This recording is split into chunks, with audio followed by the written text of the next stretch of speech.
Welcome to the channel. I'm Tony the Technician, and today we're going to be going into my top 5 favorite knives of 2025 that I purchased. So in 2025 I bought 28 folding knives and 2 fixed blades. Well, one of them was free, but we're going to go into my 5 favorites. I just released a video on all 30 of these knives that I picked up in 2025. These were all purchased by myself, and I thought narrowing it down to 5 was going to be pretty easy until I actually started going through these and realizing how much I like a lot of these knives. Obviously that's why I purchased them, but I have a range that I'm going to be doing videos on for knives. It's going to range between $30 and $120. I have a couple knives in here that were above 120. They were like 130, but they were such a good deal I couldn't pass them up. But I can't just do a video on my 4 most expensive knives and then one other knife. So I decided I kind of have these broken down in tiers. These are kind of D2 and RPM 9. These are all Nitro V, and then here's some 14C 28N. This entire middle row is 14C 28N. These are all 154 CM, and then these are like S35 VN, S45 VN, M390. So I'm going to kind of break it down into tiers. One out of this row, one from this section, one from the 14C, one from the 154 CM, and one from the top row. It just kind of forces myself to make it a little bit easier because it's way too hard to pick just 5. So if you guys, I'm not going to show every knife in this video, so if you guys haven't watched my previous video that I released last week on all of these knives, feel free to go check that video out. I go over the name of every single one as well as the pricing range that you can find it in. But keep in mind that a lot of these have different variations or levels. I'll give you a little bit more information on the 5 that I pick today, and I really hope you guys enjoy. Keep in mind that I will start releasing in-depth videos on each one of these coming here soon. I think I have like 8 videos recorded right now, but I just have so much content that I have to put out first before I start releasing these knife reviews. So let's go ahead and get into my top 5 that I picked up in 2025. So for this bottom row, which besides, I think this one is like 8CR, I can't remember for sure. This one's D2, but all of these are RPM 9. I think my favorite one would have to be the CJRB Bolt. And I absolutely love this knife. I carried this one for about a month straight before I started recording a video on it, and I absolutely love it. Great price range. RPM 9, not the best blade steel out there, but it's a good quality EDC budget friendly knife steel. They do have different variations of this, different color options. I went with the blue G10 scales with the orange accent on the thumb studs. This has their recoil lock version 2, which is a crossbar lock here, but it also has this fin, which I really like. So you can either grab the crossbar lock with both fingers, or you can use just the fin, and it works really, really well. So I really like that locking design. Overall, the blade length is 3.25 inches long. Like I said, RPM 9 steel. Close-up look at this. The total length is 7.46 inches. It's a black PVD coated drop point style blade. It does have a steel deep carry pocket clip, and it is reversible. It's on ceramic ball bearings, so very, very smooth action. Works very well. And just some of the other options, it's available in black and green as well as this blue, but I do believe there are some other variations now as well. That's just from when I first purchased the knife. And this is going to range between $50 and $66, which I think is a fantastic deal for an everyday carry. Quality beater knife, just something you can carry around, not really worry about, and it does the job well. That's the first one. So I have 4 that are in the Nitro V steel. We got the Kizer Nice Guy, the Kizer Mini Mystic, the Kizer Mini Momo, and the Kizer Madrack. This is one of the first knives that I bought that isn't like just a normal, this was a little bit different than all the cheap knives that I bought in the past, and it just hit home for me. I love the blade design, love the color combo. This is available in 2 different colors, and this is the Kizer Madrack. This is brown micarta scales with purple accents on the pivot ring as well as the thumb studs. You got some jimping up top here. It is a Nitro V blade steel in a sheep's foot design. Really love that blade shape. It's not for everybody, but for me, that's one of my favorites. It does have a steel deep carry pocket clip that is reversible. This uses a clutch lock or crossbar lock. Very, very smooth operation as well. The blade length is 3.06 inches. The handle is 4.41 inches with a total length of 7.5 inches. So a good size. And it comes in right at 3.29 ounces. And this one runs $65. This one was very popular and was sold out almost immediately. And every time they release it again, it sells out pretty quickly. So that is the next one. The next one was really hard to choose because I have a lot of knives that are 14C28N, which starts here with these three down here, and then this entire row here. We got Lothar, Kizer, CUO, Vosteed. We got Ned Foss, Flytanium. Just a lot of really solid options with the 14C28N blade steel, but I think I'm gonna have to go with the CUO Griffin G10. Like I said, there are tons of other variations of this, minis, full size, G10, or I believe the other ones, the more expensive ones, are carbon fiber and possibly titanium. I can't remember. They were out of my budget range, so I didn't look too much into them.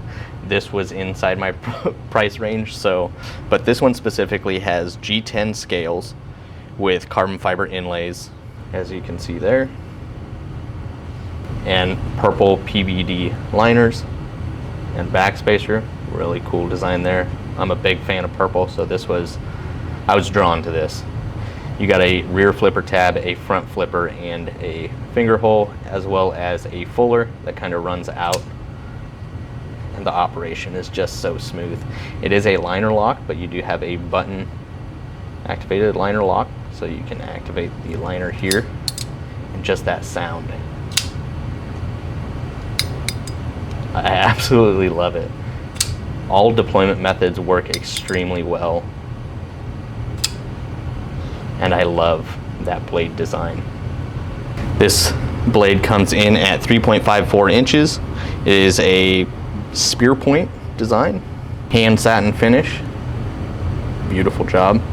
Overall length of 8.5 inches, coming in at 5.1 ounces, so it does got a little bit of weight to it, but I like it. It's a full-size knife. I love the multiple activation methods. All of them work extremely well. Does have a titanium pocket clip, and it is reversible. You do have jimping here as well, and a nice little finger choil, so if you want to choke up on the blade, you can. And this knife comes in at $95. That is the CUO Griffin G10. Once again, we will still have full in-depth videos on each one of these knives. So this next one was quite difficult because I only have 3 in the 154 CM, and so it was really hard to choose because all of these are really unique and I love all of them. It's really hard. You got the Vosteed Parallel ultra thin. You got the Vosteed Shilling Cutter, just an absolutely awesome design, with the Vancor lock or pivot lock. Love that, multiple deployment methods. But I got a killer deal on a knife that I had never heard of, or from a brand I had never heard of. I saw a video on it and I got the second to last one. This is the Shieldon Cyberdashi. It is a red G10 with carbon fiber scale. You got nested steel liners, blade steel of 154 CM. The activation is on point. The design is crazy and beautiful. I love this knife. I guess they call this like their braided rope hole design. I don't know, but I thought that was kind of unique, not something you see. I'm trying to find knives that, you know, like aren't just your everyday boring style, but also, you know, ones that aren't ugly. There are some ugly knives out there, but deployment is absolutely fantastic. This is a liner lock. The blade overall is 3.47 inches. It's a sheep's foot style with a satin finish, 7.93 inches long total length, coming in at 4.13 ounces. It does have caged ceramic ball bearings, and it is very smooth. Blue titanium thumb studs and a milled pocket clip. The color combination on this, I'm digging it. I like the color combination on this. Definitely not for everybody, I'm sure, but I'm a big fan of it. It does have subtle jimping up on the blade. Not great, not a whole lot of grip. It's pretty subtle, to say the least, but there is jimping there. Got a nice little finger choil so you can choke up on it if need be, and it's quite comfortable as well. The pocket clip is not reversible, and this knife usually sells right at around $100. I caught the second to last one when it was on sale for $55, which I thought was an absolute steal. So I'm really glad that I was able to get one at that price. I don't know if they're going to discontinue this knife or if it was just some random seller that was trying to get rid of their stock. I don't know, but absolutely love this. Really, really cool design, pretty unique. Moving to the last one. So moving to the ones up top, we have S45VN, S35VN, M390, and S35VN. We have the Kizer Shrike, we have the Kizer Feeweed, the Remet Rhino, and the Flytanium Arcade that I've been customizing. All super solid options. It was really hard to pick one of these as well, but just something about the Kizer Shrike. It is a small knife, very compact knife, but it is built like a tank. It's comfortable, it's sharp, and the design is just absolutely beautiful to me. I wish I could find more knives in my price range that are similar to this. This is a titanium frame with rich light inlays. You can also get this with a couple different carbon fiber designs. They're a little bit more expensive, but like I said, this one comes with S45VN blade steel. I love the finger hole as well as the thumb studs for activation. And then you also have a front flipper on here. So 3 deployment methods. And it's very pocket friendly. It is a stone washed finish on the blade, drop point design. The blade comes in at 2.74 inches long, overall length of 6.4 inches and 2.3 ounces. It does have those blue anodized thumb studs and pivot. It does have a titanium pocket clip. I also really like that it has 2 rows of jimping. It's kind of hard to see. You have your standard jimping here at the base of the blade towards the pivot, then some further up on the blade, so if you need to choke up. It also has this finger choil here and some jimping on the finger choil. So if you really got to choke up, you can do that. There's jimping all over. And this does use a frame lock or bolster lock design, which I really like. I love the sound of that activation. It feels super solid. Lockup feels really good. You can see the lockup there, good engagement. But this knife does come in at a higher price. This variation of the 3 options is $130. They go up to, I believe, $180 for the other 2 designs, but I was able to get this on sale with some discounts from purchasing some other Kizer knives, so I was able to get this inside of my price range of $120. So I'm really happy with this purchase, and those are my 5 favorite knives of 2025. But once again, if you haven't seen my video on all of these knives, go ahead and check that out and stay tuned for full in-depth reviews on each one of these knives. If you guys enjoyed, make sure to smash that thumbs up, and if you guys haven't subscribed, make sure to subscribe. I'll see you guys next time.